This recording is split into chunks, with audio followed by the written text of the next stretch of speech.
Ayan guys, oh. Bah. Ginawang bahayan guys. Ginawang bahayan. Ayan, oh. Bahay na yan sila dito. Kasi ang mahal ng bahay dito guys sa Hong Kong. Kawawa naman, oh. Tingnan mo yan guys, oh. Akala nyo guys sa ibang lugar lang. Dito sa Hong Kong mayroon din dito guys.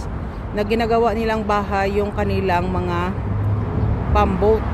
Kasi nga kung magbayad pa sila ng bahay guys, napakalaki ng babayaran nila. Kaya ayan, kawawa sila.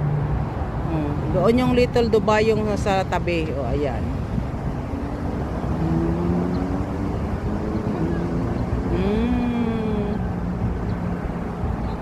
Yan o, may mga tabon na talaga yan guys, mga bahay yan guys. Pag may tabon na nga guys, bahay yan. Ginagawang bahay ng kapwa-tao natin guys. Kasi siyempre ang mahal ng bayad guys. Pero sige lang, mas maganda nga yan guys para free sila guys, 'di ba? Free. Free yan para na sa kanila, 'di ba? Tapos pag pagod ka na sa kaantay sa kahiga, pwede ka na rin po mag biyahe-biyahe kung gusto mo saan, manguha ng isda, mangbunit ng isda. Libre yung isda dito guys kasi mayroong isda na kung ayun, may isda malalaki, ayun oh, may malalaking isda yun oh. Ayan, nasa gitna. Ayan, enjoy watching. God bless.